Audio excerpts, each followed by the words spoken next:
Deixa eu aparecer. Bom, pessoal, obrigado pela presença de todos, o pessoal que está acompanhando aí pela internet também. Essa é mais uma reunião clínica aqui do Hospital Samaritano e nós vamos discutir hoje sobre as provas de função pulmonar.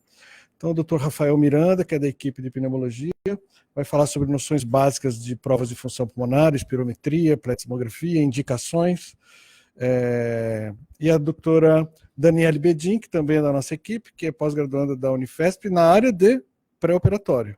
Está para defender a tese e ela vai falar sobre as aplicações dos testes de função pulmonar na avaliação pré-operatória.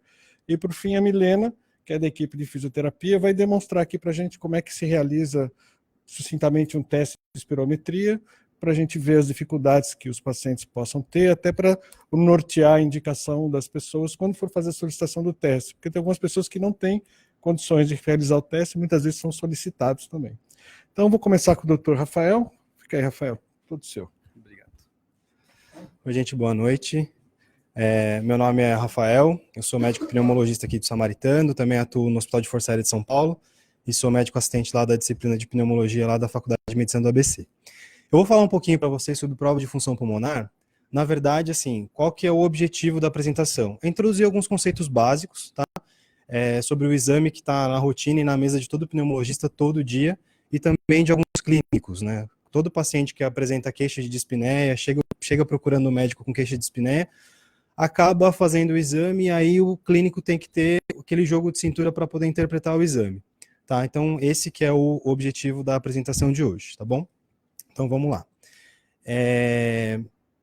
A prova de função pulmonar nada mais é do que uma medida de ar que entra e sai dos pulmões.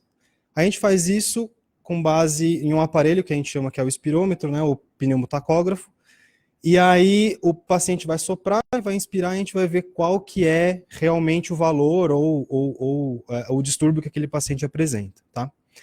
A manobra ela pode ser realizada tanto com a respiração lenta ou com a respiração forçada. Em relação à manobra, depois a gente vai entrar um pouquinho mais detalhes sobre como que ela é feita na demonstração da própria espirometria.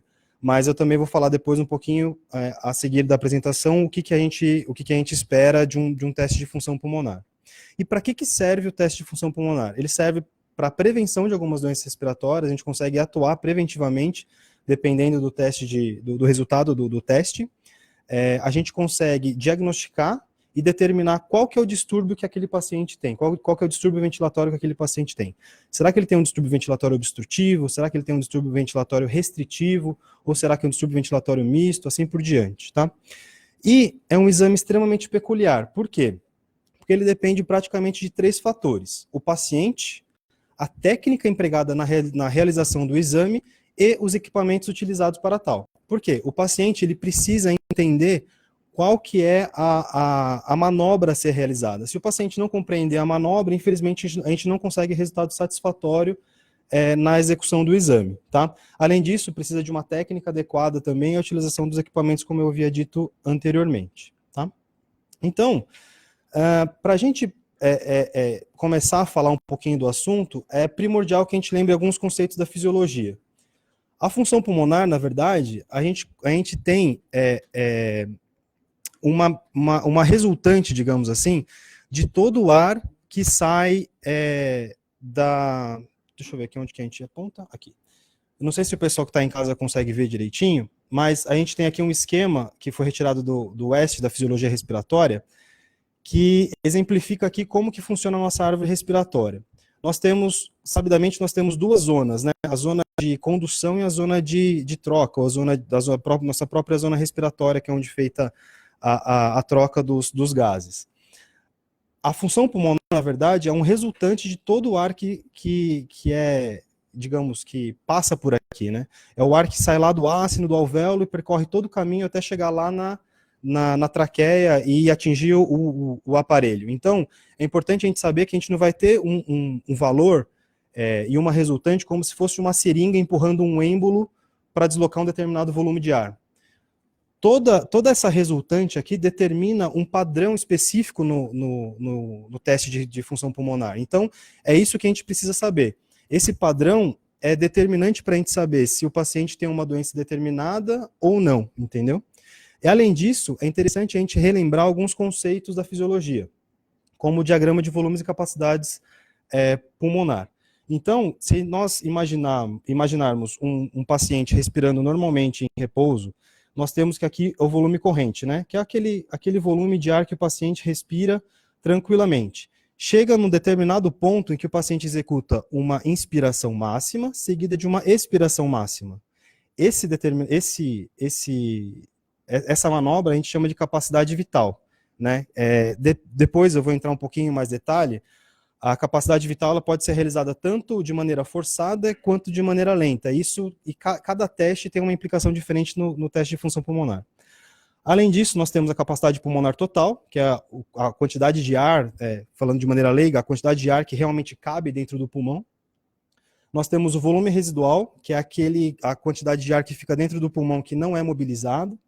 E aí nós temos a capacidade inspiratória, o volume de reserva inspiratório, o volume de reserva expiratório, e também temos uma das capacidades, que é uma das mais importantes que nós temos no organismo, que é a capacidade residual funcional. A capacidade residual funcional, ela é o ponto de equilíbrio do sistema respiratório.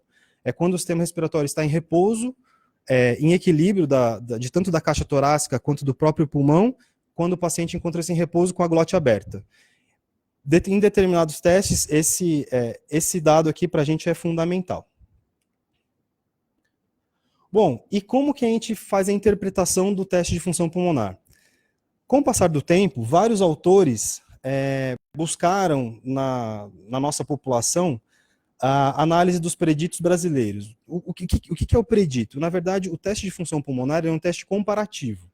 Então, eu pego um determinado indivíduo e vou ver como que aquele indivíduo se comporta perante a população em que ele se insere. Então, comparativamente, eu vou ver se aquele paciente ele tende a ter mais um distúrbio ou tende a ter a prova de função normal. Então, a análise dos dados é sempre feita de maneira comparativa, vendo os valores preditos para aquela população. Eu vou entrar em detalhe um pouquinho mais para frente. Além disso, para a gente interpretar um exame uma prova de função pulmonar de maneira adequada, a gente precisa de algumas coisas. A gente precisa de um ambiente controlado, uma temperatura controlada, precisa que o aparelho esteja calibrado para aquela situação. A gente precisa conhecer o peso, a estatura, a etnia, o gênero e a idade do paciente que a gente vai avaliar. A gente precisa também conhecer os antecedentes pessoais desse doente. A gente precisa saber quais são as exposições. Será que o paciente trabalhava com jateamento de areia? Será que é um paciente que trabalha sentado no escritório? Será que é um paciente sedentário? Será que é um paciente que faz alguma atividade física? Qual que é a ocupação desse paciente? Será que ele faz alguma outra atividade que ele tem alguma exposição relevante ou não? É um paciente tabagista? Não é um paciente tabagista? E um dado fundamental, a gente precisa saber qual que é o nível de escolaridade e qual que é o nível socioeconômico desse paciente, porque a gente depende que o paciente execute as manobras de maneira correta. Infelizmente, quando a gente pega um paciente num teste que não tem uma cognição muito boa, o paciente não consegue compreender as manobras, infelizmente a gente não consegue ter um resultado satisfatório e obter os dados de maneira satisfatória. Bom, eu trouxe um diagrama de curva para a gente começar a se habituar. Na verdade, são o padrão de reprodutibilidade e de aceitação das curvas. O que é isso? Aqui a curva A é um exemplo de uma curva bem feita. Então, essa curva aqui é a curva de fluxo-volume. Nós temos aqui um pico de fluxo bem definido e a curva continua com o fluxo decaindo de maneira linear, né? Depois a gente vai ver com detalhes nas provas que elas não reproduzem exatamente dessa forma aqui, que constitui aqui a letra A. Talvez a gente tenha um pouquinho de dificuldade aí de ver pela transmissão, mas acho que depois vai dar para ver direitinho nas provas. E aqui a gente tem vários outros exemplos. Então, o tracejado aqui é a curva ideal que nós teríamos. Então, por exemplo, aqui a letra C, o paciente ele não teve um pico de fluxo adequado, então tudo isso prejudica na análise dos dados. Nós temos aqui, por exemplo, na letra E, que o paciente terminou a expiração de maneira abrupta, então também isso prejudica a análise, principalmente da capacidade vital forçada. E também nós temos aqui algum artefato, por exemplo, secreção na árvore brônquica, que também faz esse artefato aqui, como se fosse um ruído, né? E aqui a gente tem um padrão, que acho que agora o pessoal consegue ver bem, é um padrão que é da curva de fluxo-volume e da curva de volume-tempo, né? Esse aqui é a que a gente chama da prova padrão mesmo, a prova bem feita. Então, a gente tem um fluxo acelerado, rápido, com um pico super bem definido, e depois um decaimento quase que linear, né, do fluxo expiratório, seguido de uma alça inspiratória aqui também bem definida, tá? E é importante a gente considerar, que depois eu vou falar um pouquinho mais para frente dos critérios de aceitabilidade do teste de função pulmonar, que na curva volume-tempo a gente sempre tem que ter um paciente que ou expira no mínimo 6 segundos, né? A gente sempre espera que o paciente expire um pouco mais do que 6 segundos, e o ideal até chegar a 10 segundos, ou aquele paciente que faça um platô precoce dessa curva, que a gente consegue também considerar para evento de laudo e para considerar mesmo o teste como um teste bem feito, tá? Bom, e aqui tem um pouquinho de definição para a gente poder meio que se acostumar com as siglas. A prova de função pulmonar é uma prova cheia de siglas. VF1, CVF, FEF, um monte de sigla que realmente confunde a cabeça de quem não está habituado com o exame. Então, o que é a CVF? A CVF é capacidade vital forçada.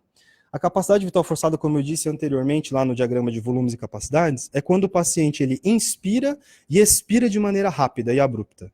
Então, aí a gente vai ter a determinação de uma capacidade forçada. A capacidade vital lenta, por sua vez, é quando o paciente inspira e expira de maneira lenta, que a gente vai chegar até o volume residual, onde a gente consegue ver qual que é realmente a capacidade expiratória daquele paciente. E existem algumas atribuições que a gente tem em relação a uma manobra e a outra. Por exemplo, eu havia dito que a gente precisa que o paciente compreenda a manobra. Então, para aquele paciente que tem dificuldade em compreender a manobra, talvez é muito melhor eu usar a capacidade vital lenta do que a capacidade vital forçada. Porque o paciente ele consegue ter um pouquinho mais de calma para fazer. Os pacientes, às vezes, eles falam que eles ficam nervosos fazendo teste, porque eles são pressionados e ficam nervosos e não sabem meio que mexer, aonde colocar, aonde soprar. Então, tudo isso acaba facilitando um pouquinho o trabalho. Além do técnico, tem que ter um pouquinho de paciência para fazer o exame.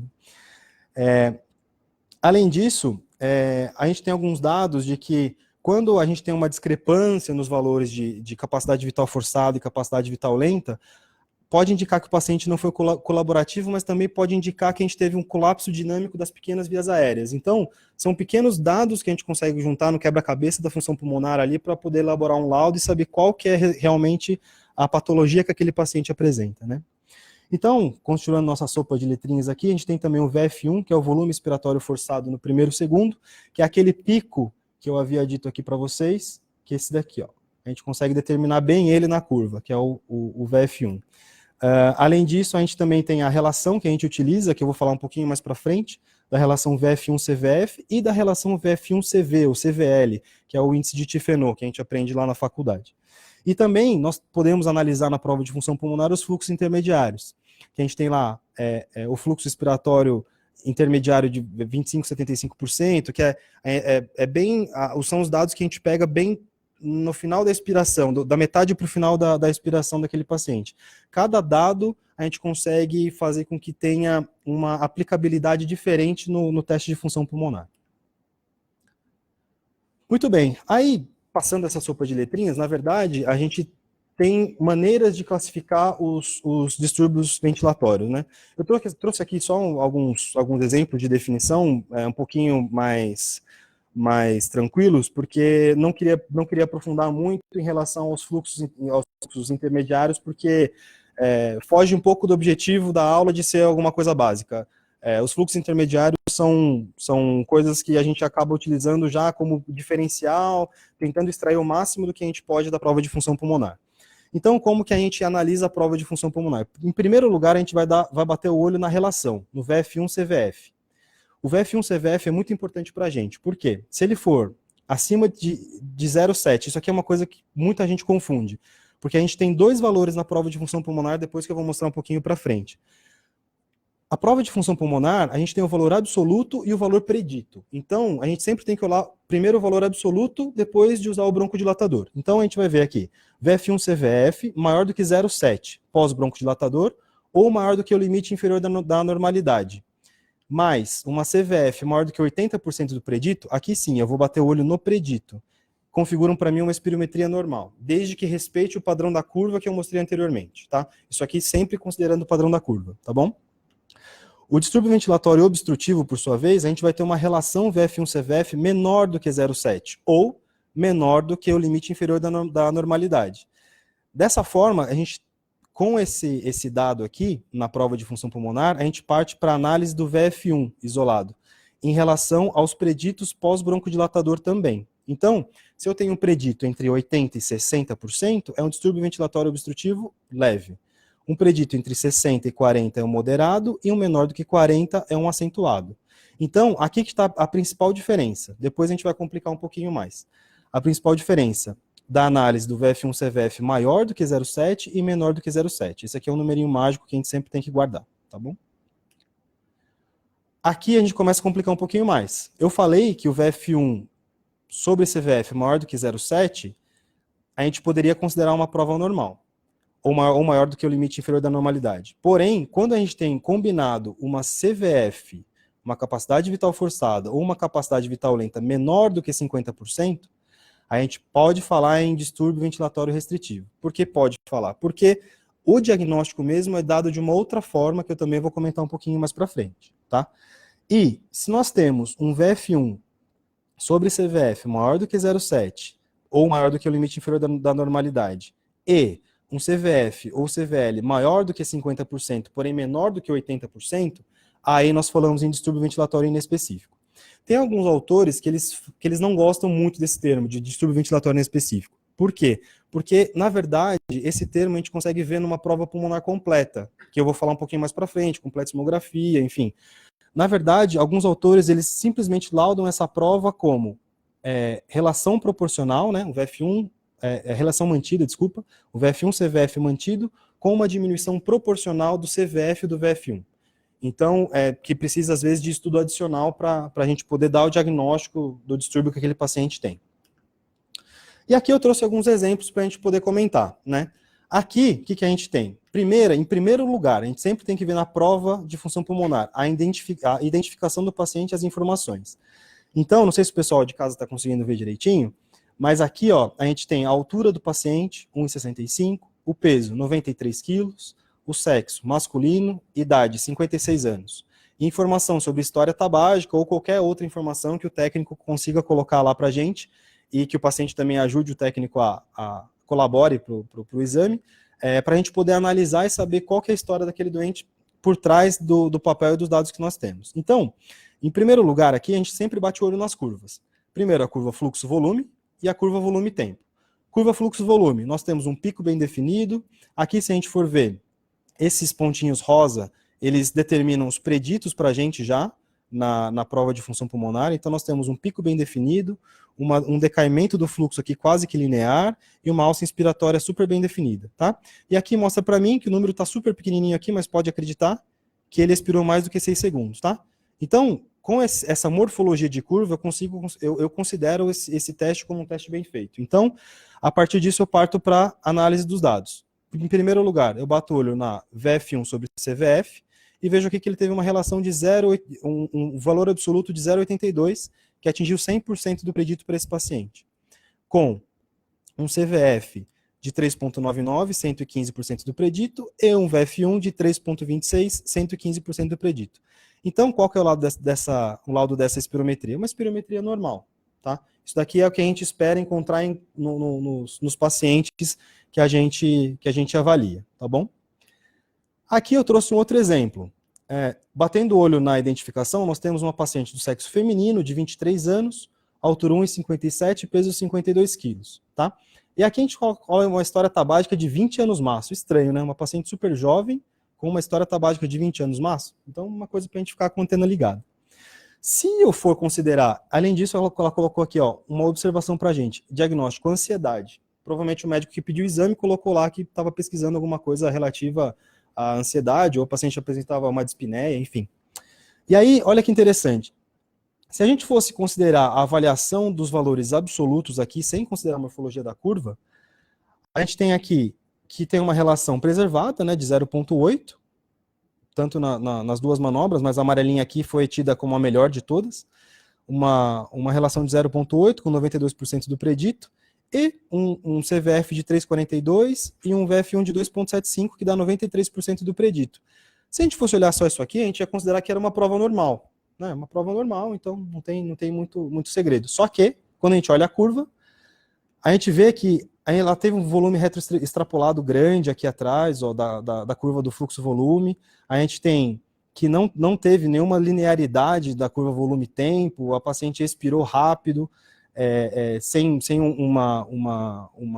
um padrão da manobra. Então, assim, olhando esse resultado aqui, essa curva, a gente não consegue considerar os valores numéricos para poder elaborar um laudo adequado. Então, o laudo dessa prova aqui seria, com certeza, não há possibilidade de elaborar um laudo. Tá? A gente não consegue dizer nada sobre essa prova com essa curva aqui. Tá bom? E aí eu trouxe mais um exemplo aqui, mais alguns exemplos aqui, na verdade. Um paciente de sexo masculino, 30 anos, sem história tabágica prévia, o peso 85 quilos e a altura 1,72. Nós temos aqui duas curvas, né, uma curva azul e uma curvinha vermelha, que elas determinam para a gente um teste pré-broncodilatador e um teste pós-broncodilatador. E nós vemos um descolamento, né? A gente costuma falar que isso aqui é um descolamento, parece que uma curva descolou da outra. O que é isso? É que existe uma diferença dos registros antes do uso do broncodilatador e depois do uso do broncodilatador. Então, a gente tem aqui que realmente o paciente fez um pico bem definido nas duas curvas, as alças inspiratórias e expiratórias estão seguindo o padrão que eu mostrei para vocês anteriormente, e o paciente expirou super bem, ó. Ele expirou 6, 7, 8, 9 segundos aqui, né? Se a gente for considerar que o gráfico está dando a volta nele mesmo aqui, ele expirou bastante, porque a gente considera esse teste aqui um teste super bem feito. E aí a gente tem aqui o laudo da prova, a gente consegue fazer o seguinte, tem uma relação VF1-CVF de 0,63, né, que é abaixo de 0,7, e o VF1, aqui na ocasião, a gente tem pré-broncodilatador de 3,18, 79% do predito, e pós-broncodilatador de 3,76. Então aqui ele ganhou 580 ml, né, se eu não tiver tão ruim de matemática, ele ganhou 580 ml aqui, o que corresponde a 18% de alteração aqui, de ganho, no volume expiratório final aqui no primeiro segundo, né?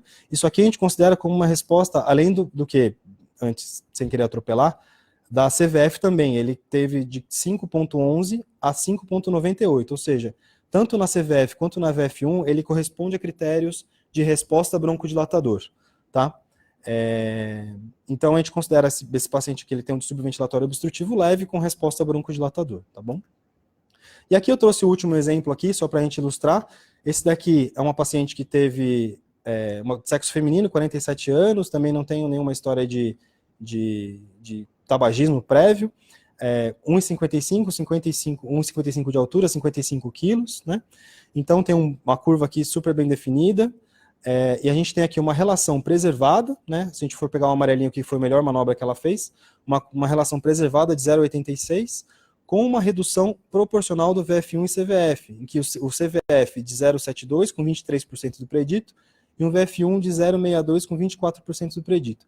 Se a gente for considerar, essa prova aqui é uma prova altamente sugestiva de um distúrbio restritivo.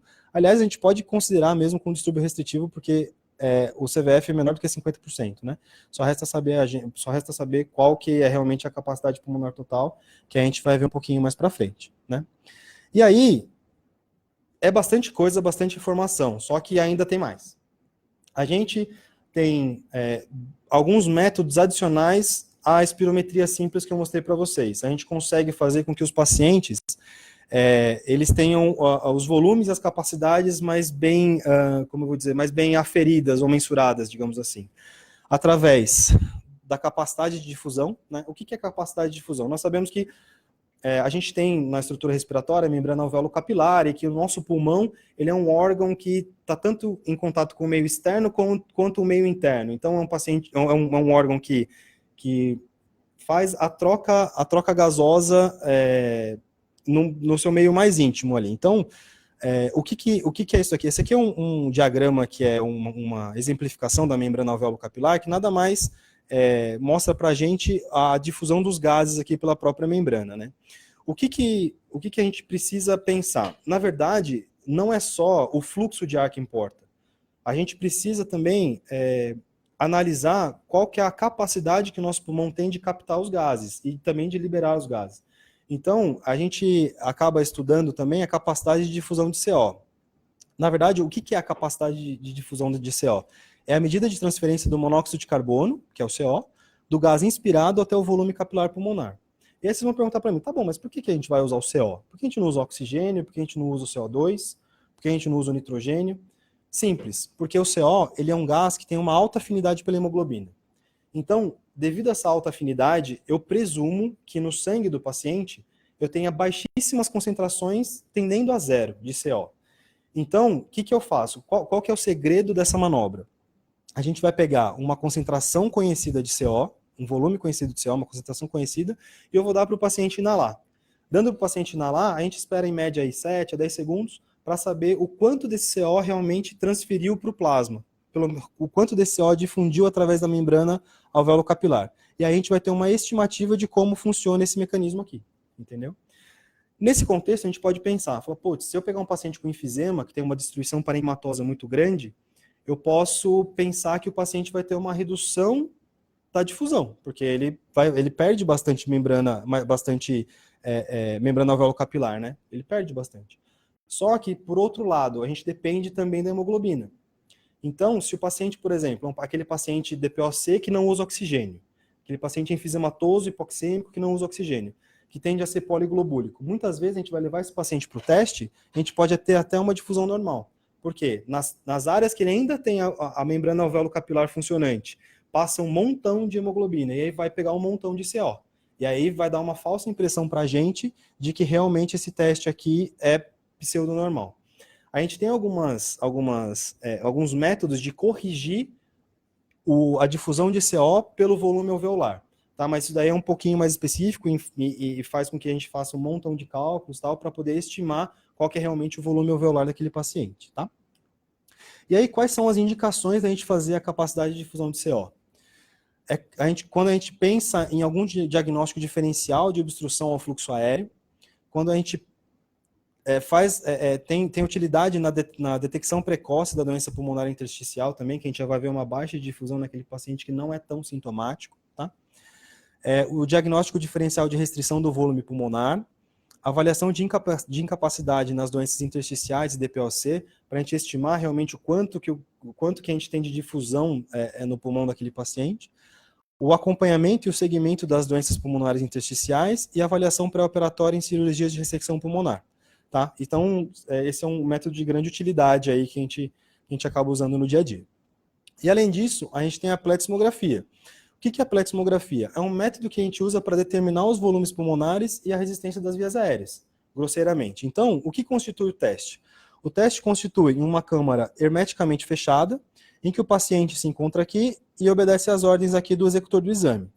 Então, o paciente vai fazer uma série de manobras aqui, e a gente consegue estimar o volume residual, a capacidade pulmonar total, e aí a gente entra naquele lance lá que eu havia falado para vocês do distúrbio ventilatório inespecífico. Quando eu tenho uma relação preservada, uma redução do CVF e do VF1, entre 50% e 80% do predito, em que aqui eu vou ver, será que o paciente tem uma capacidade pulmonar total normal ou reduzida? Ou será que ele tem um volume residual também reduzido? Ou aumentado? Então, isso aqui tem grande utilidade, por exemplo, no paciente com doença intersticial, que eu vou ver realmente que há um distúrbio restritivo, ou no paciente que tem um DPOC, que eu vou ver o tanto que ele faz de hiperinsuflação ou de aprisionamento aéreo. Então, a gente consegue até determinar o prognóstico. Muitas vezes na espirometria normal, o paciente tem um distúrbio ventilatório obstrutivo leve, mas ele tem um baita aprisionamento aéreo que acaba limitando ele na atividade do dia a dia. Tá? E quais são as indicações da plethysmografia? Como eu havia dito, melhor determinação dos distúrbios ventilatórios, sendo que 20 a 40% dos pacientes com distúrbios restritivos, eles são considerados inespecíficos quando a gente determina a CPT. Então, é aquele paciente que você olha, tem uma CVF menor do que 50%, mas ele tem uma capacidade pulmonar total normal. Isso pode acontecer também, tá? É um exame que possibilita análise aprofundada dos distúrbios obstrutivos e restritivos, A gente consegue analisar também a condutância e a resistência das vias aéreas pelo método do exame. A gente também avalia cirurgia redutora de volume naquele paciente que é DPOC, enfisematoso, que tem um montão de bolha, e para ver se ele realmente se beneficia ou não do procedimento cirúrgico para reduzir. E também a gente faz segmento de doenças pulmonares intersticiais e obstrutivas. Tá? Bom, a gente sabe que a prova de função pulmonar, na verdade, é um grande iceberg. Por quê? A gente conhece bastante coisa, a gente conhece rotineiramente o VF1-CVF, a CVF, a gente sabe que existem também a CVL, que a gente é de grande utilidade naqueles pacientes que não conseguem compreender as manobras. Podemos utilizar também os fluxos intermediários.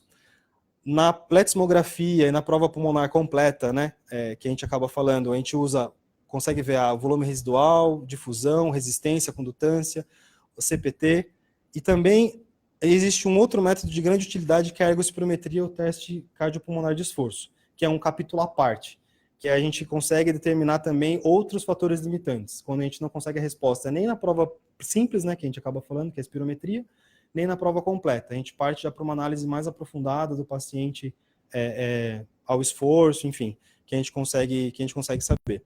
Infelizmente, a disponibilidade do que está para baixo aqui da linha do horizonte é muito limitada. A gente tem isso aqui restrito aos grandes centros, infelizmente. Então, tem muitos colegas nossos que trabalham em outros lugares, no interior do país, que às vezes nunca ouviram falar disso aqui. E a gente tem muita dificuldade em poder ampliar os horizontes aí do conhecimento e fazer com que a gente consiga fazer o melhor para o paciente sempre, né? Acho que era basicamente isso daí. Obrigado. É uma pequena revisão aí, corrida.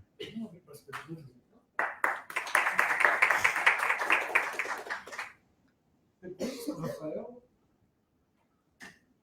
Uma pergunta da internet aqui, deixa eu fazer. Uma pergunta que chegou aqui, Rafael. Na prática diária, como considerar a utilidade e interpretação desses fluxos intermediários que você falou? Na verdade, assim, a gente considera que os fluxos intermediários eles são usados de uma forma um pouquinho mais restrita, né? E muitas das vezes, na rotina clínica, eu acho que a prova de função por si só consegue dar algumas respostas para a gente, né? Em determinadas situações, a gente consegue fazer com que o fluxo intermediário dê alguma resposta para a gente em relação a sugerir um distúrbio obstrutivo, ou às vezes a sugerir um distúrbio restritivo, quando a gente tem, por exemplo, o predito acima de 150%, enfim. Mas são, sempre pensando no quadro clínico do paciente, né? Eu acho que são valores que a gente tem que olhar sempre com muito cuidado.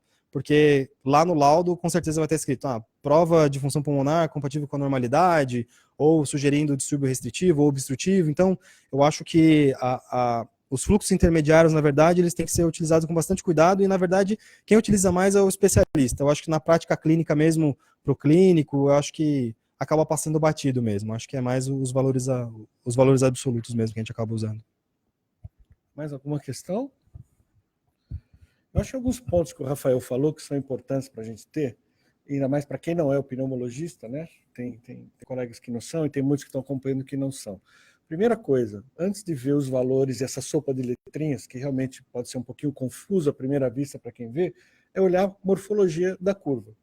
Se a morfologia da curva não é boa, como o Rafael citou, nem adianta olhar os números, porque essa curva é insatisfatória e você não tem competência para dar laudo, porque esses valores são absolutamente irreais. Então a gente precisa olhar a morfologia da curva, ver se tem um pico de fluxo expiratório e ver a duração da curva. Se o paciente não manteve a duração de 6 segundos ou um platô pelo menos de 3 segundos, essa curva é insuficiente para análise. E aí o laudo vai ser como um laudo inconclusivo. Né? Curvas não satisfatórias, laudo inconclusivo. Eu dou laudo em alguns serviços. E a gente observa, assim, uma variabilidade muito grande de laudos inconclusivos. A média entre 10% a 30% dos exames são inconclusivos. Por quê? Porque não conseguiu se obter uma boa curva. E por que se obtém boa curva? 2 fatores. Um é o paciente, como você colocou bem, que o paciente não tem uma cognição suficientemente boa para fazer a obtenção dessas curvas boas.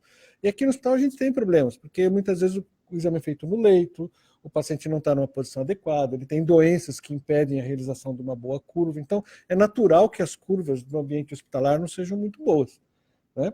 Esse é um primeiro ponto. E o segundo ponto é o técnico.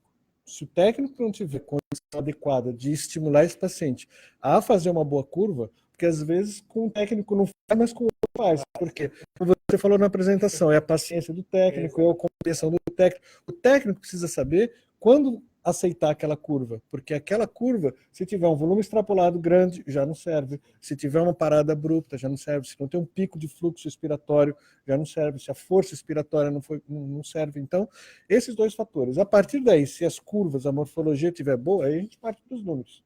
E sucintamente, a espirometria, a gente vai avaliar doenças obstrutivas. É asma e DPOC, basicamente, de maneira geral. E esses outros testes, pletismografia, capacidade de difusão, basicamente vão ser indicados para as doenças restritivas, para as doenças intersticiais. Então é muito, às vezes, comum o paciente fazer uma espirometria que os valores não estão tão alterados, o laudo nem sai com uma doença grave, o paciente é muito limitado. E quando ele faz a pletismografia com difusão, se observa uma difusão muito reduzida, se observa uma restrição grande, porque ou ele tem uma DPOC muito grave, ou ele tem uma doença intersticial pulmonar, e que aí pela espirometria não é o melhor exame para se avaliar. Então esses são alguns pontos importantes para quem não lida dia a dia com espirometria, ter em mente, né? A Ilza é da cardiologia. Na cardiopatia, existem algumas características de espirometria muito interessantes, porque muitas vezes o paciente que está com congestão ele se comporta como um distúrbio restritivo. Então ele vai fazer uma espirometria na beira do leito e vai vir uma espirometria ou com aquele índice que você falou, aquele índice normal com os valores reduzidos, que é o exame indeterminado, vem muitas vezes no paciente cardiopata, indeterminado, ou ele vem com um quadro restritivo, né? E às vezes é difícil separar uma situação da outra, ainda mais quando o paciente tem doenças associadas. É um paciente com DPOC, com cardiopatia, que é muito comum, né? DPOC e cardiopata é uma associação muito grande. E aí a espirometria, às vezes, é difícil você limitar o que é restrição pela congestão, o que é obstrução pela DPOC. Esses outros testes vão auxiliar, né? E outros exames ajudam, BNP e ecocardiograma e tudo mais. Vocês da Físio, perguntas sobre a Espiro? Vocês fazem os testes aqui no hospital, né? Tem conhecimento sobre isso aí.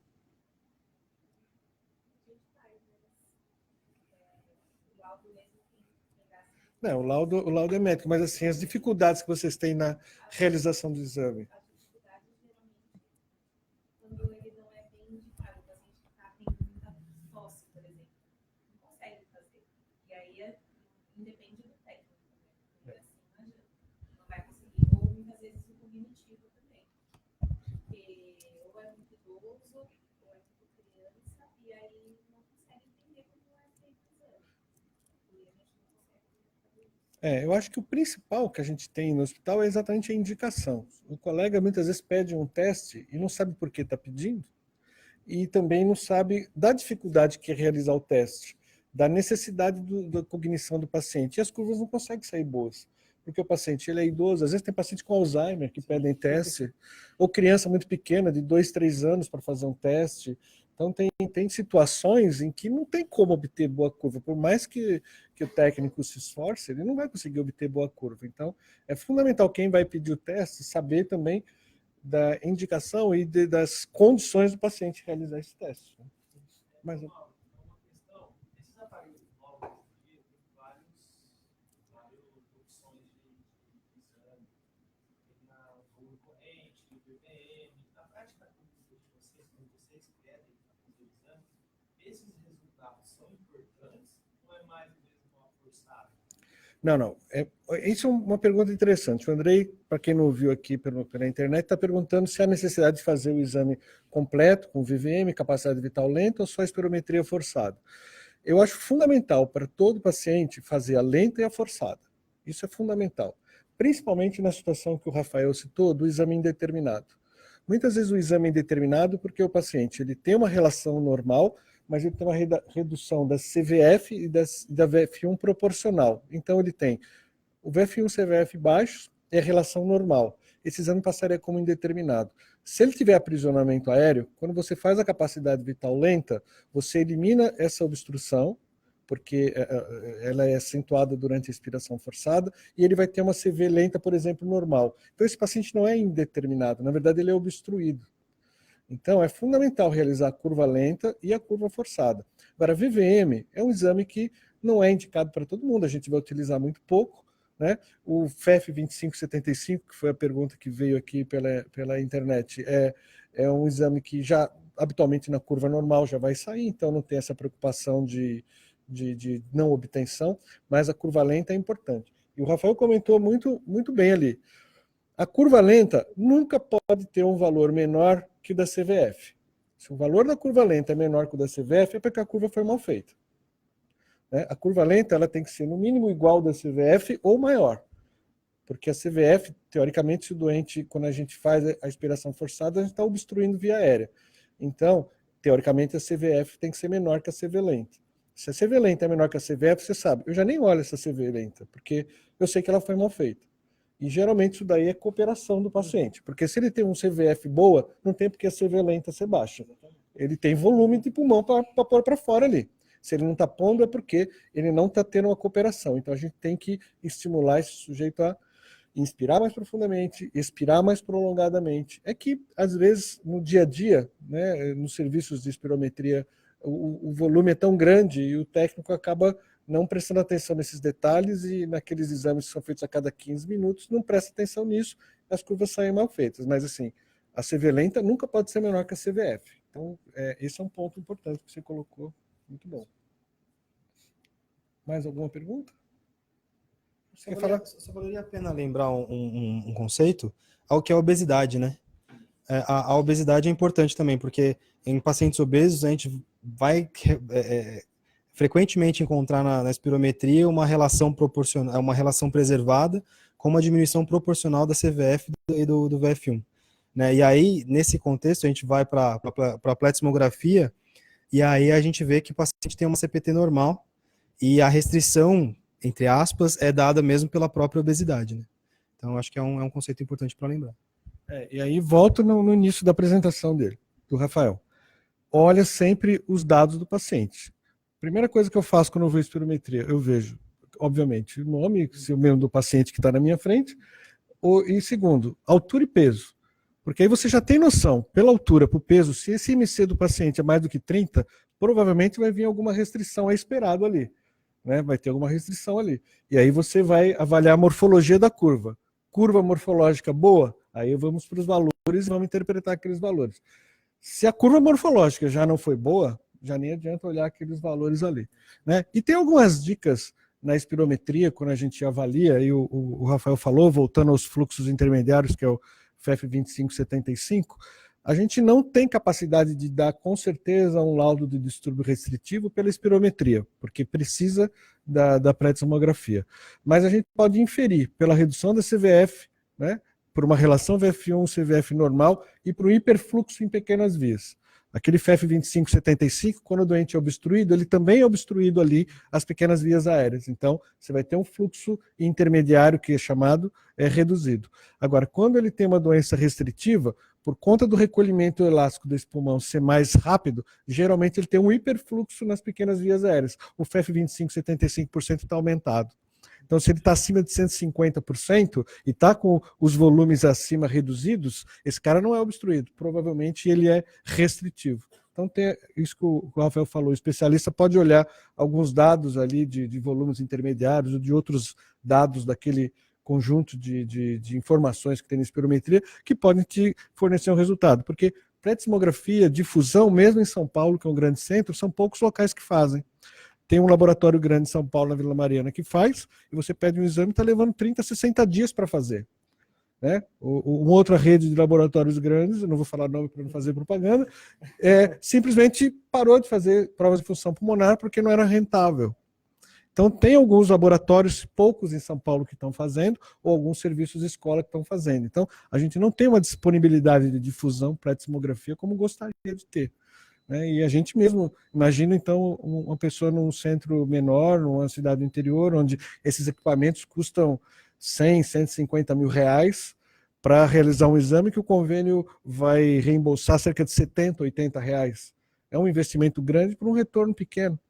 Então, realmente, a questão financeira dificulta isso. Vamos partir para a Dani? A Daniele vai falar para a gente sobre indicações na avaliação pré-operatória, que eu acho que é interessante. A gente tem anestesista, tem cardiologista aqui, né? Além dos pneumologistas. Enquanto a Dani coloca... foi rapidinho.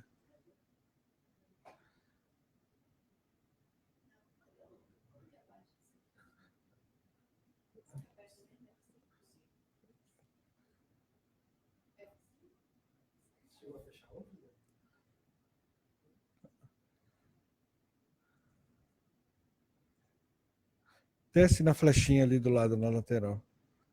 Não. Aí. Ah, não funcionou. Aí, beleza. Obrigada. Então, meu nome é Daniele, eu sou médica pneumologista aqui do hospital. E eu tô terminando... Passar a mão ali, Noza. Eu tô finalizando minha tese de doutorado sobre avaliação pré-operatória, então eu trouxe um caso para ilustrar, para complementar a aula do Rafa. É esse aqui, né, que passa. Certo. Então, a gente vai passando o caso e vai falando também junto com... Vai falando sobre os testes funcionais. Então, nesse caso, eu trouxe um homem de 79 anos. Ele tinha essa tomografia, um paciente que tinha DPOC, e tinha essa tomografia aqui, apareceu no consultório, com esse nódulo pulmonar em lobo superior direito. Então, a cirurgia proposta dele era fazer lobectomia superior direita, e é esse tabagista de 50 anos maço. Então, como é que a gente vai fazer a avaliação pré-operatória, né? Ainda tem poucos médicos que seguem o algoritmo correto da avaliação pré-operatória. Esse aqui foi o último que saiu de 2013, e ele é bem... Todas as formas que a gente vai usar a função pulmonar para fazer esse risco cirúrgico. Primeira coisa que a gente precisa saber é que quando o paciente vai ser submetido à ressecção pulmonar, os físicos que ficam bastante lá na UTI, eles perdem, todo paciente que vai fazer cirurgia de torácica ou abdominal alta, que mexa próximo do diafragma, com ou sem ressecção de parênquima pulmonar, pode perder até 50% da função pulmonar. E isso por que acontece? Primeiro, por causa da própria toracotomia, a manipulação da parede torácica e do diafragma faz com que tenha essa pequena perda. A segunda causa é a parte anestésica.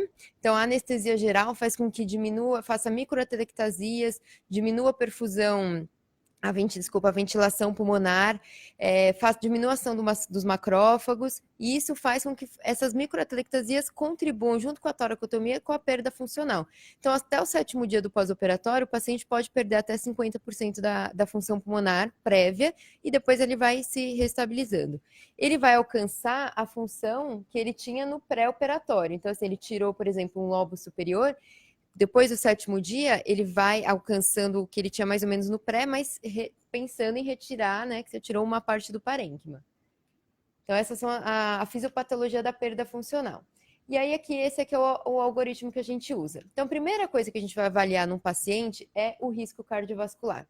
A principal complicação no pós-operatório imediato é infecciosa, entre elas a pneumonia. E a segunda são o risco cardiovascular. Então, você fazer FA, fazer um infarto agudo do miocárdio, um acidente vascular cerebral no pós-operatório imediato. Então, a gente sempre vai avaliar o risco cirúrgico. Um trabalho do principal autor dessa diretriz, ele tentou fazer um risco cirúrgico cardiológico para paciente específico com cirurgia de ressecção pulmonar. E ele mostrou que esse risco baixo cirúrgico é decorrente de realizar pneumonectomia, se tiver insuficiência renal, se ele tiver uma doença vascular prévia ou infarto agudo do miocárdio prévio, ele vai aumentar o risco cirúrgico. Então, ele tem que, antes de fazer qualquer avaliação com o pneumologista, passar com o cardiologista. Feito isso, a gente vai avaliar o VF1 e o DLCO-PPO, que eu vou explicar agora para vocês. Então, o primeiro exame que a gente vai fazer é o VF1 ou o DLCO, que o Rafa já falou. Então, voltando para esse paciente, ele tinha a prova de função pré e pós-broncodilatador. a relação dele 0,53 antes do bronquidilatador, 0,54 pós, VF1 de 68%, pós-bronquidilatador 74%, e CVF 94% com 100% no pós-bronquidilatador.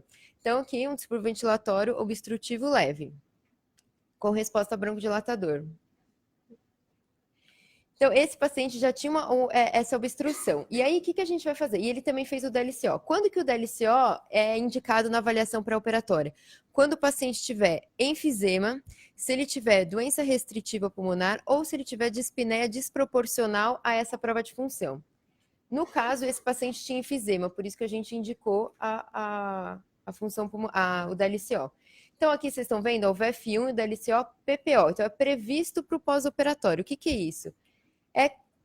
Se eu considerar que todo o parênquima do paciente é homogêneo, ou seja, onde tem ventilação, tem circulação, e ele é totalmente ventilado e perfundido, se eu tirar o lobo superior direito, que no caso são 3 segmentos, quanto que eu vou prever para ele ficar no pós-operatório? Então, isso é uma regra de 3. A gente tem 19 segmentos pulmonares. Isso aqui é a fórmula, mas a regra de 3 é mais fácil vocês entenderem, né? 19 segmentos eu tenho o 74% de VF1, em 16 segmentos, que é o que vai ficar, é quanto que eu vou ficar no pós-operatório tardio. Então, no caso desse paciente, 62%, que é o previsto para o meu pós-operatório. Já o DLCO se encaixou nesse caso por causa do enfisema, então a gente consegue ver aqui que a função pulmonar dele é quase normal, né? O normal é maior que 80%, mas 74%, só que o DLCO dele é muito reduzido, é 42%. Então, fazendo o previsto para o pós-operatório do DLCO, a gente ficou com 35%. É um valor baixo. E aí a gente volta aqui para o risco cirúrgico, por esse algoritmo. Então, fazendo o VF1 ou o DLCO previsto para o pós-operatório, se esses dois valores derem mais que 60%, eu já posso encerrar a avaliação com exames complementares aqui e o paciente é baixo risco. Baixo risco para quê? Para complicações no pós-operatório imediato e tardio. O imediato, como eu disse, é a pneumonia, a telectasia com necessidade de broncoscopia para abrir o ou para abrir a região do pulmão telectasiada. E a tardia, que é a necessidade de oxigênio suplementar, ou o paciente com uma dispneia que ele não tinha antes, uma dispneia desproporcional. Então, esse que é o risco que a gente vai avaliar. No caso, se vier do nosso paciente que tinha o DLCO de 35%, ele entra nessa classe aqui, ó, que é o que eu tenho que complementar a avaliação, no caso com teste de degrau ou shuttle test.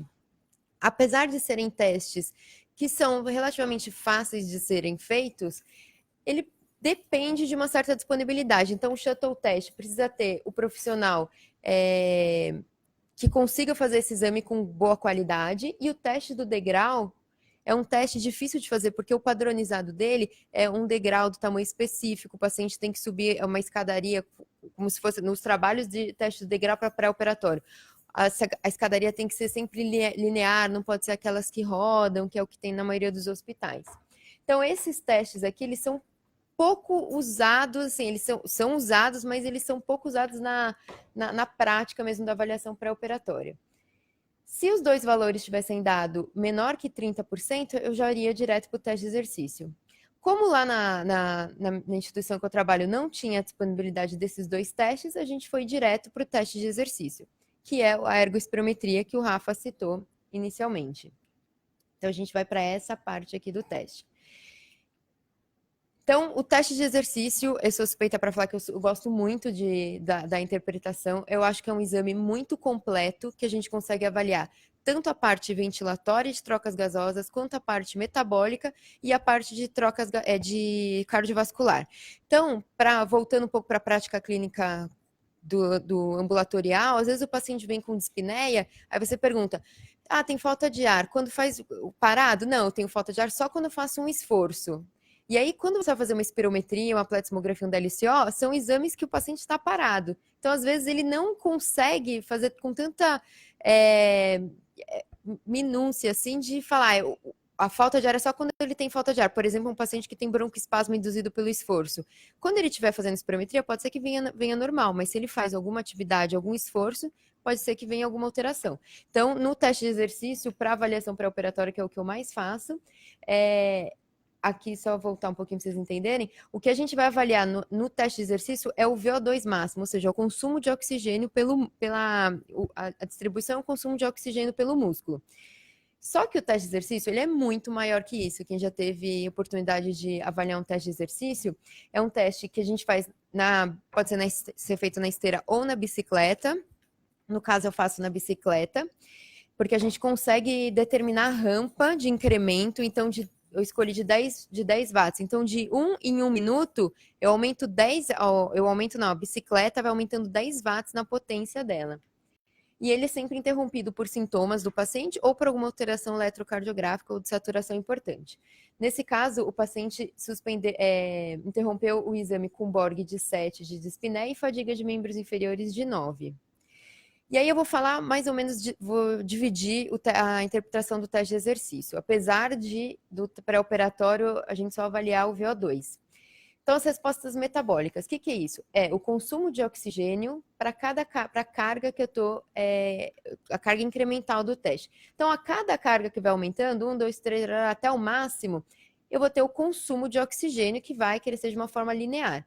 Além de eu ver o pico do consumo de oxigênio, que foi no máximo que ele chegou, eu também tenho que interpretar como que foi o submáximo que a gente fala, como se comportou esse exame, como foi o incremento do consumo de oxigênio. Então, o máximo do paciente, quando ele chegou, no pico, só diferenciar pico de máximo, é que o pico é o quanto que aquele paciente chegou, vamos dizer, o máximo dele. Quando eu falo que é um VO2 máximo, é quando eu faço um pequeno platô aqui no final do teste, quer dizer que não tinha mais como ele consumir oxigênio. Então, o VO2 pico dele chegou a 909, que é igual a 72%, e dividido em ml por quilo minuto, 17,9. Então, é um valor, pelo ml por quilo, que é o que a gente mais usa na avaliação pré-operatória, está dentro do normal, apesar do predito para a idade dele tem que ser maior que 80%, então está um pouco reduzido. E eu também avalio o limiar de lactato, que é quando ele começa a consumir o lactato e liberar mais gás carbônico. Então, né, esse é um outro segundo ponto que também a gente avalia no teste de exercício, e o dele foi 56%, que está dentro do normal acima de 40%. Então, mas não foi precoce, já foi no local correto predito para ele. Como eu disse, além do pico, a gente vai avaliar também como se comportou o incremento desse consumo de oxigênio. Então, é uma linear, aqui uma regressão linear, que foi 7,5, que para ele está dentro da normalidade. A gente tem também os valores da normalidade para a população brasileira, que é do professor Neder. Então, aqui, ó, o consumo, o incremento. Respostas cardiovasculares. No teste ergométrico, teste ergométrico é muito utilizado, né? A gente avalia principalmente o máximo da frequência cardíaca. Só que aqui, além de ver o máximo que chegou à frequência cardíaca, a gente também vê como foi o incremento, como foi quantas batidas de coração foram necessárias, frequência cardíaca, para consumir 1 litro de oxigênio. Então, o máximo dele, aqui esses dois tracejados, seria dentro do normal, o predito para ele, então o máximo dele foi dentro do normal, só que também a gente avalia como se foi um incremento. O incremento dele devia ser 80, mais ou menos, 80 batimentos por litro, dele deu 53. Então, por aqui a gente já pensa que talvez ele possa ter alguma limitação cardiovascular. Mais possível, o que a gente pode pensar? Primeiro, a idade, pode reduzir só pela idade. Outra, se ele usasse algum beta-bloqueador, que reduzisse o incremento da frequência cardíaca. Nesse caso, ele não usava nenhum nem o outro, só que aí a gente viu as outras respostas cardiovasculares, que no caso a gente viu o pulso de oxigênio. O pulso de oxigênio é mais ou menos o contrário dessa relação, né? Então, é o quanto que eu vou consumir de oxigênio para cada batida do coração. O que acontece? Ele vai ter um incremento com o tempo do teste, ele vai incrementando, aqui o limiar de lactato, que a gente já falou inicialmente, até chegar no pico e depois na recuperação ele começa a cair.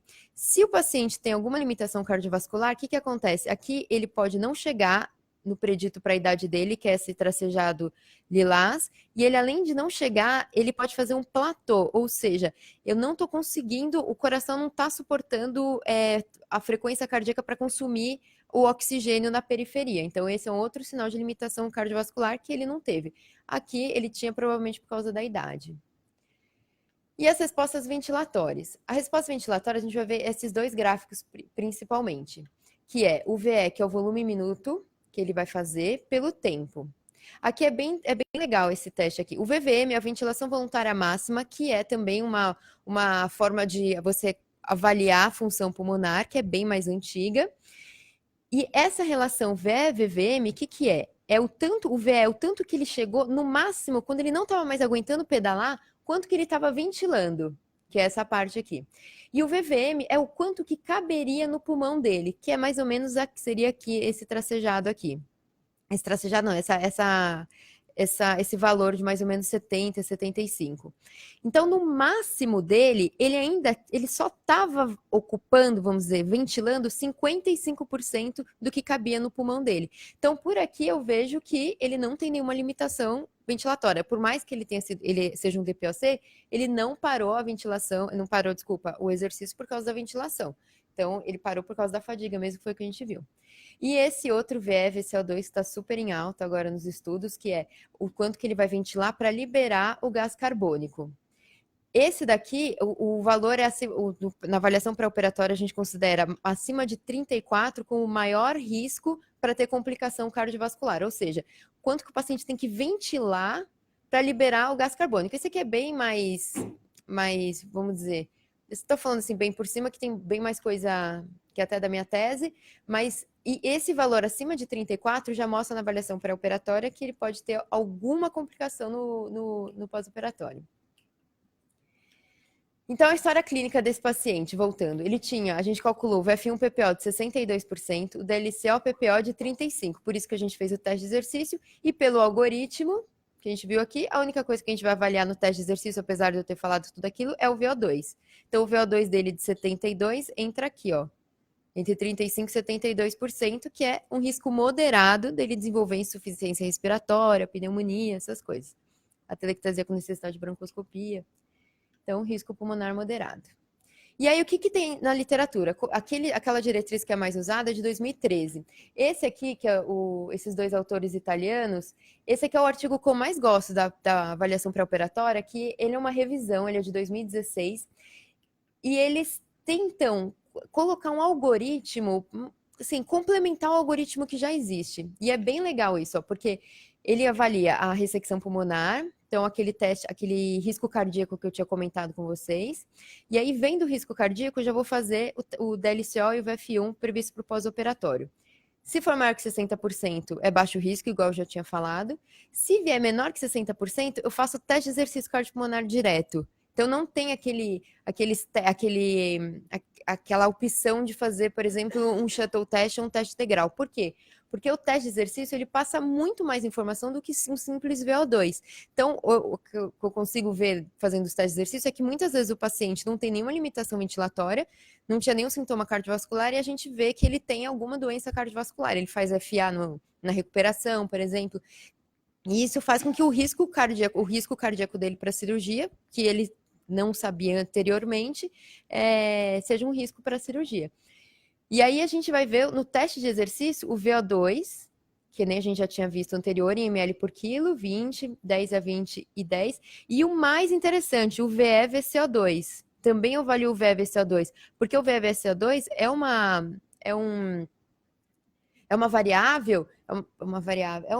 dado do teste que é muito importante, que a gente está observando que os pacientes com VE-VCO2 alto faz com que ele tenha um pouco mais de risco do que se eu só tivesse visto o VO2.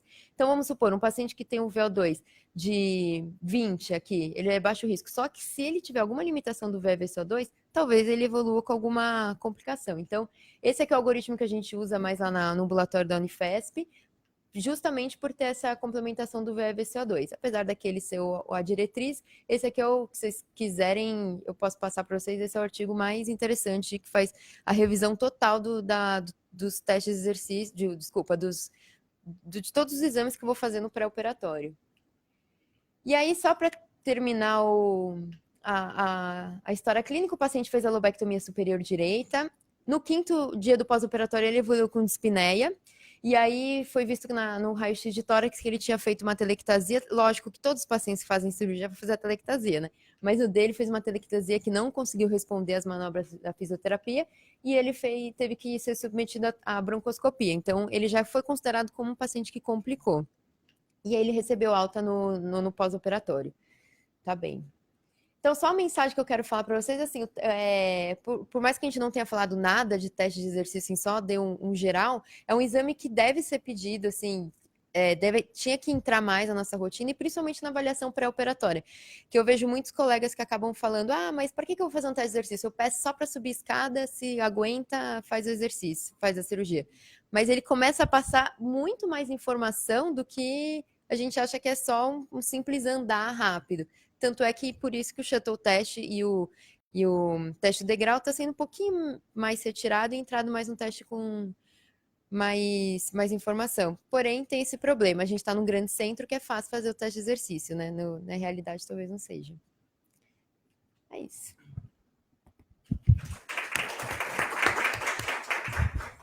Alguma pergunta para a Daniele? Põe a imagem lá, só para não ficar escuro aqui para a transmissão, fica claro ali. Aí, beleza.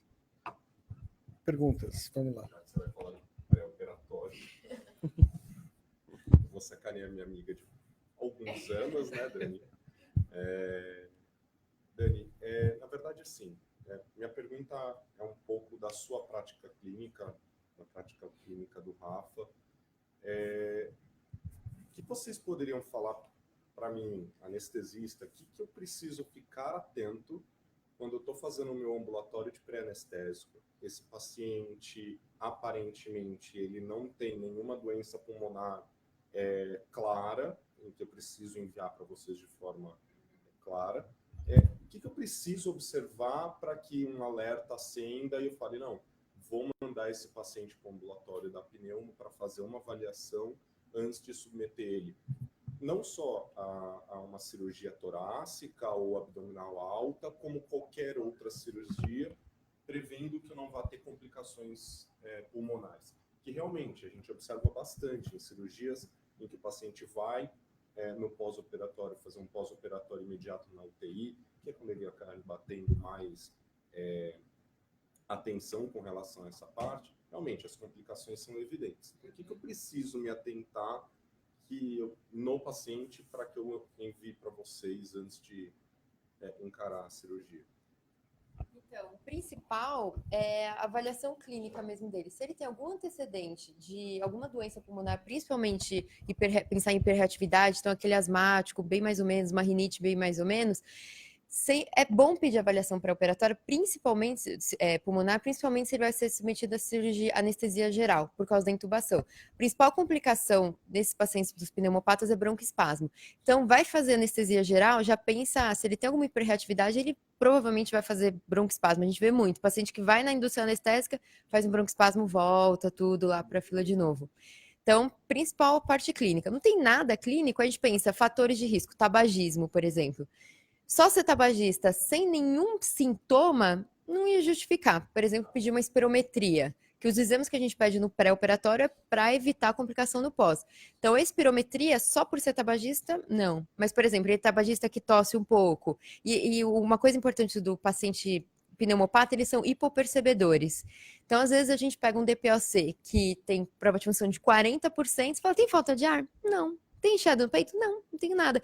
Só que o que acontece? Ele já não sobe mais escada. Ele tipo, mas o senhor costuma subir escada? Ah, não, mas aí eu já não consigo. Subir rampa? Não, mas aí eu não faço. Então, sempre tem que cutucar. O paciente DPOC, principalmente, tem que cutucar a história clínica para ver sintoma.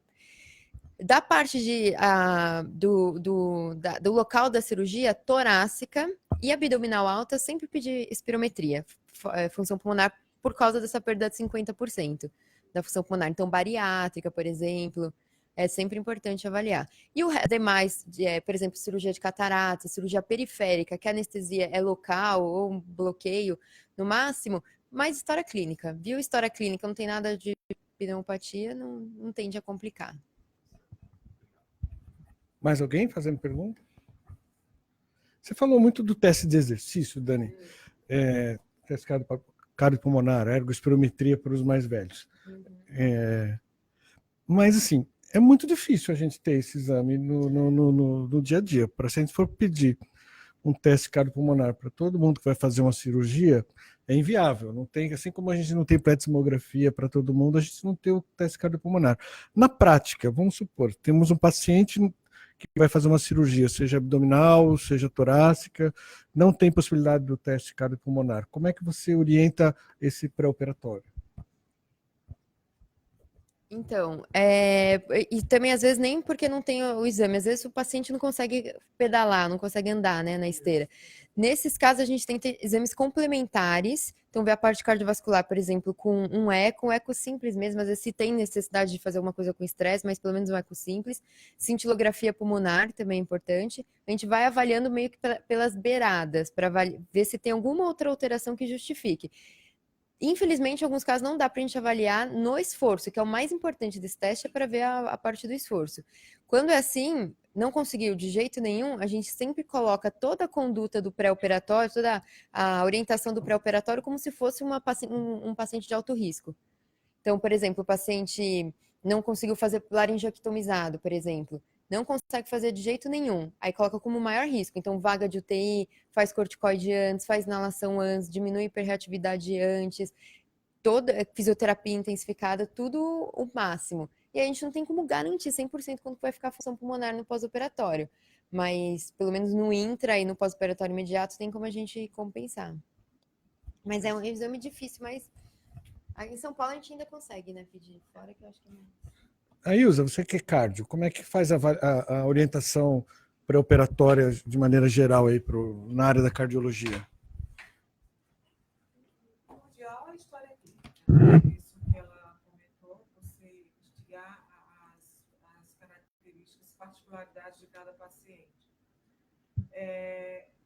O obeso, mesmo sem uma grande manifestação respiratória, é um paciente que sempre preocupa, né? Então, tirando os pacientes com cardiopatas clássicos, esse já vem com tudo escancarado, assim, é mais fácil a gente imaginar que o índice de complicação é maior. Eu diria que os obesos são aqueles que requisitam uma atenção muito especial, por conta da perda da capacidade, sobretudo nessas cirurgias intratorácicas e abdominal alta, ou pela perda imediata, no pós-operatório imediato que eles têm da capacidade funcional pulmonar e algumas vezes cardíaca também. Eu ficaria por aqui. Mais alguém fazer algum comentário? Só questão da espirometria quando o paciente é só fumante, aí eu vou só discordar um pouquinho, que eu acho que todo fumante tem que fazer, porque a DPOC é muito subdiagnosticada, né? O próprio Dr. Rabai de Goiânia, não sei se todos conhecem, é pneumologista, ele publicou um estudo recente em ambulatório de hipertensão arterial. Ele pegou toda uma casuística de pacientes que compareceram ao serviço de saúde para fazer avaliação de hipertensão arterial e estratificou os fumantes e fez espirometria para todo mundo. E ele viu que aqueles que eram assintomáticos do ponto de vista pulmonar, ele encontrou, eu não me lembro agora o percentual de quantos pacientes que já eram com alteração espirométrica compatível com a definição do DPOC. E desses pacientes, 100% não eram diagnosticados. Aqueles que eram sintomáticos, se não me engano, um lado era 20%, o outro era 12%. 12% dos assintomáticos e tinha 20% de pacientes com DPOC e hipertensos não diagnosticados, por exemplo, como DPOC. Então, e desses que eram DPOC, 56% deles não tinham diagnóstico. Então, dos que eram assintomáticos, 100% não tinha diagnóstico, e dos que eram sintomáticos respiratórios, só 56% tinham diagnóstico. E essa questão, o paciente vai se limitando, deixa de fazer esforço e não diz que está cansado. Hoje eu atendi um paciente no consultório, que ele perguntou se podia, ele teve uma pneumonia, era um fumante, tem 60 anos de idade e 80 anos maço de cigarro. E ele nada, faz esporte, corre, só não faz maratona. Eu fiz a espirometria dele, ele estava com 55% de relação. Ele era um super DPOC já, né? DPOC moderado. E não estava medicado, não estava avaliado quanto a isso. Quer dizer, Então, esperar ele ter sintoma, ele não iria ter. Né? Então, eu acho que a gente tem que defender a espirometria. Agora, vamos passar para a Milena, que vai mostrar aí como é que é feito um teste para as pessoas que não conhecem verem a dificuldade aí do teste. Né? Faz aqui, ó, eu tiro esse negócio aqui, a gente filma por outro ângulo aqui, ó. Como é que é? Pode, eu tento olhar aqui, ó. Beleza. Bom, agora a Milena, você vai falar alguma coisa, Milena? Tem um microfone aqui para você. A Milena vai demonstrar como se realiza aqui a espirometria, que é o exame mais básico aí. Milena e Camila. Boa noite. Então, eu vou fazer a espirometria com o aparelho que a gente usa aqui no Samaritano. E a Camila vai me ajudar sendo a vítima.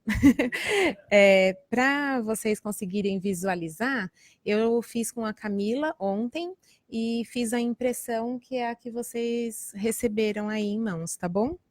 Vai ser um pouco difícil eu manusear o aparelho, o microfone, mas eu vou tentar.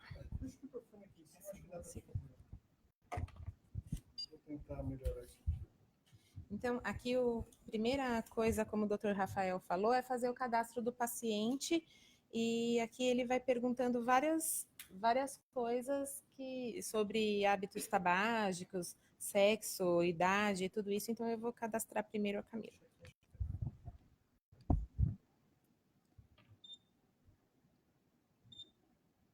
Então, aqui pede para colocar a identidade do paciente, a gente coloca o número do RA do paciente, a gente só faz para pacientes internados, tá? Aí o nome do paciente. Estou colocando, não estou colocando os dados completos só para ir mais rápido um pouquinho. A data de nascimento. Não precisa entregar, né? Ela ainda pode, eu já não posso. Mãe. A altura, eu já amei.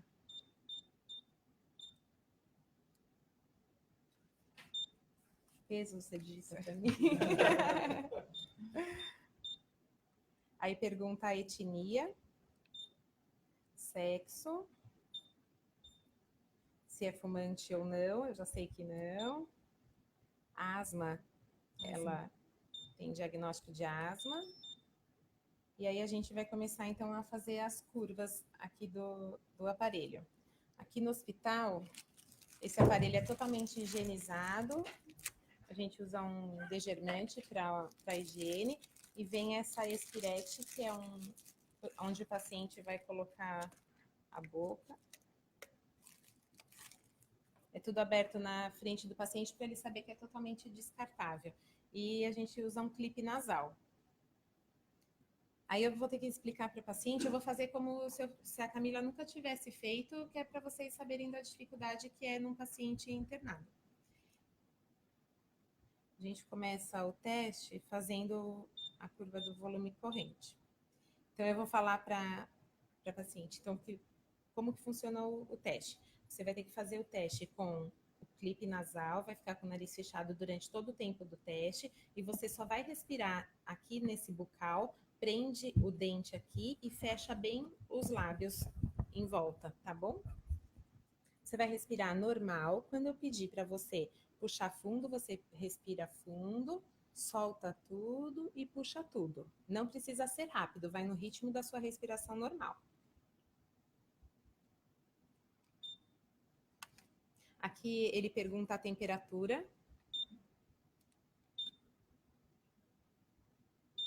E aí pede para começar. Então abre a boca, fecha bem, respira normal.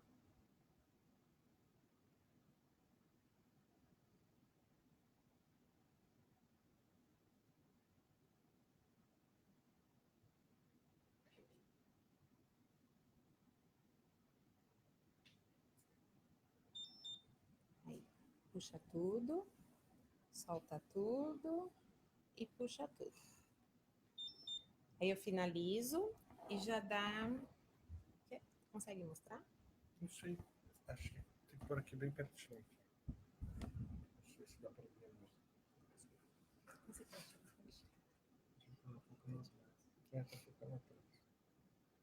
Quando for a próxima reunião que tu vai ter uma câmera super HD, vai estar lá.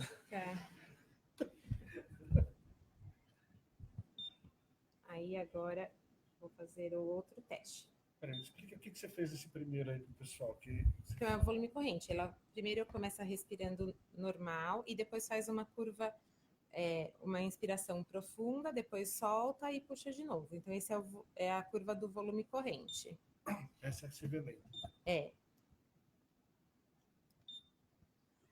O pessoal estava reclamando. Estão ouvindo agora melhor? Tem um acenando aí dizendo que estão ouvindo. Que eu pus aqui o microfone que estão reclamando. Bom, a primeira curva então que foi feita foi da capacidade vital lenta. Agora você vai fazer a forçada. Volume minuto.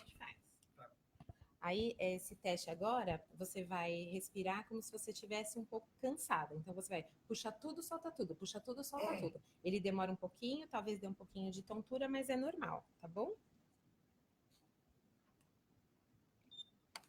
Isso é o que o pessoal chamava antigamente de VVM, né? Ventilação voluntária máxima. Vai, puxa.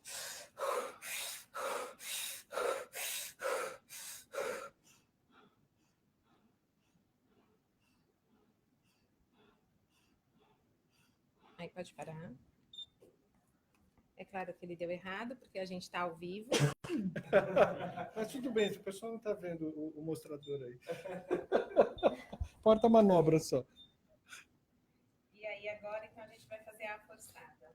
Bom, essa é a curva mais importante que a gente fala no dia a dia, né? Espirometria forçada.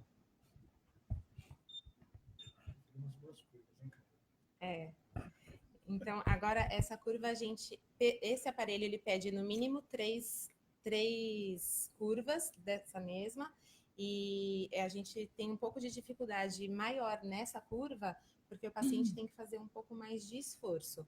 Então, agora você vai respirar normal. Quando eu falar puxa tudo, você vai puxar todo o ar, aí você vai soltar como se fosse um soco de ar e vai continuar com esse mesmo fôlego soltando bastante tempo. Vai soltar, soltar, soltar. Eu vou ficar te falando, solta, solta, solta, solta, solta, solta, solta. Vai parecer que acabou o seu ar. Não pode puxar ainda. Quando você puder puxar, eu vou te falar. Aí você puxa todo o ar de novo, tá? A dificuldade que eu sinto quando eu faço esse teste, porque além de segurar, falar, solta, solta, solta, tem que prestar atenção no que a paciente está fazendo e ainda você tem que contar os 6 segundos, porque o aparelho não conta. Então é um pouco difícil. Mas vamos lá.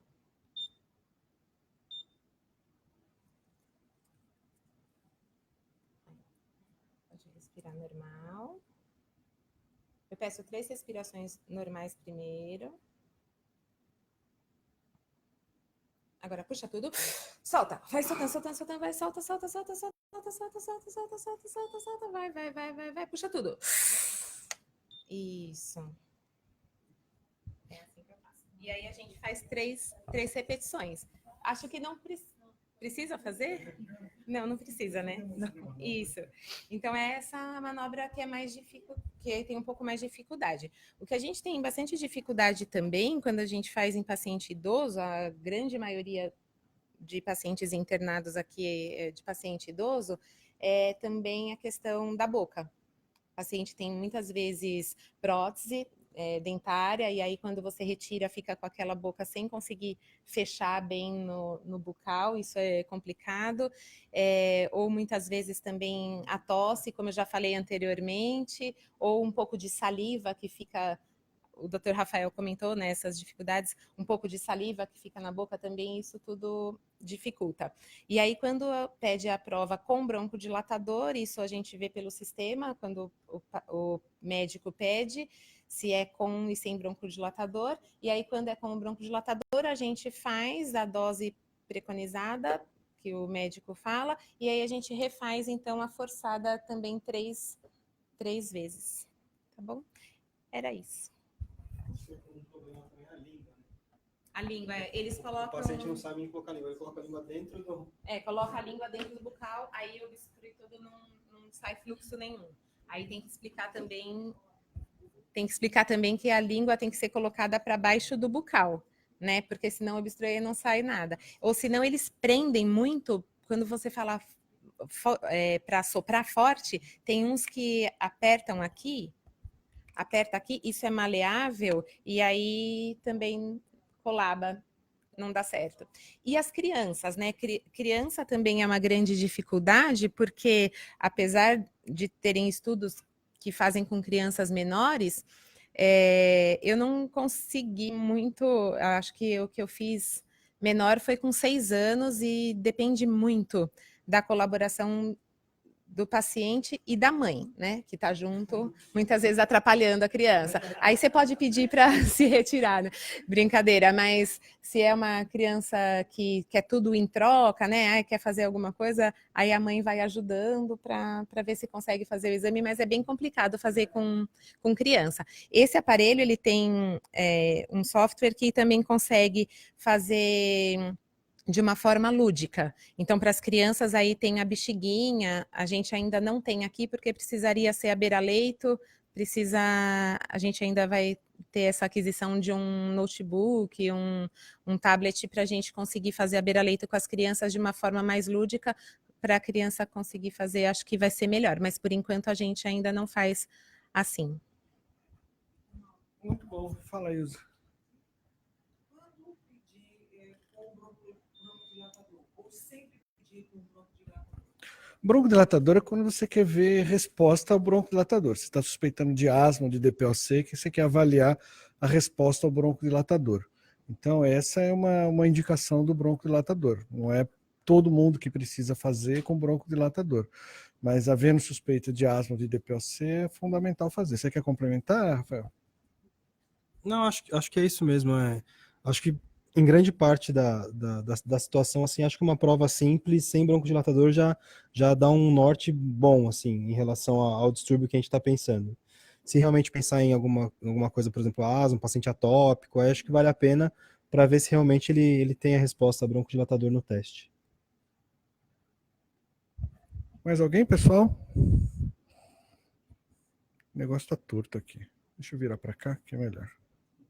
Pronto. Bom, se não tiver nenhuma pergunta, nenhum comentário, eu agradeço a participação de todos, o pessoal da Física que colabora sempre com a gente, a Dani, que é da nossa equipe, e parabéns pela apresentação, o Rafael também, que é novato no grupo, parabéns pela apresentação, e agradeço a todos a presença, e a gente espera aí estar com uma nova reunião, eu acho que é agosto? Não, acho que pula agora por causa do congresso, depois eu divulgo, mas é mais para frente, é depois setembro ou outubro. Obrigado, tá, pessoal? Obrigado ao pessoal que estava aí pela internet, tivemos uma boa audiência. E quem não assinou a lista de presença, por favor, assina aí na saída para o nosso quórum aí. Obrigado. E a curva da Camila?